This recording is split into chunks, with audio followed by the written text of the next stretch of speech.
Tatjana Krampeller, ich komme aus Deutschland, aus der Nähe von Neustadt-Aisch und ich mache Schonos-Dancing und irischen Stepptanz.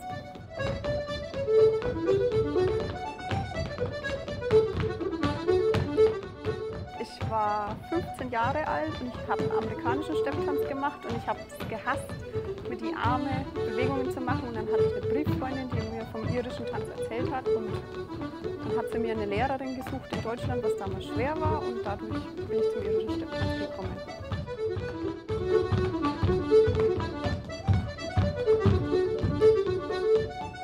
Ich habe mir gedacht, das habe ich schon mal gesehen, weil mein Mann, der hat 2007, 2008 in Dublin gelebt. Dann haben wir das in einem Pub mal gesehen und dann habe ich die gefragt, die Kieran schon, ob die einen Workshop machen will für meine Schüler. Und dann habe ich mir gedacht, das mache ich jetzt auch, das ist eine Abwechslung zu dem irischen Stepptanz.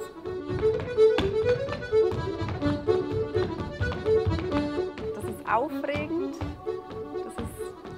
Ich war letztes Jahr das erste Mal da, das war neu. Ich war völlig aufgeregt und ich finde es einfach schön, die Leute zuzuschauen und da mitzumachen, und es ist spannend.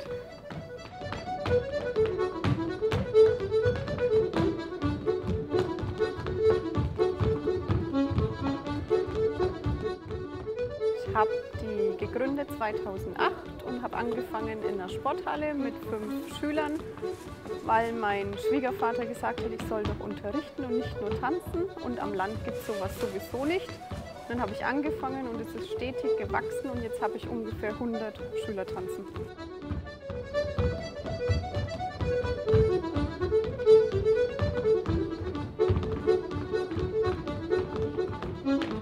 Ich denke, ich habe ein paar Schüler, die machen Schonos-Tanz bei mir im Unterricht, und das sind ein paar, die richtig interessiert sind und die würden gerne, wenn das die Schule und die Zeit erlaubt, mitkommen. Irgendwann. Ich würde mich freuen, wenn die mitkommen würden.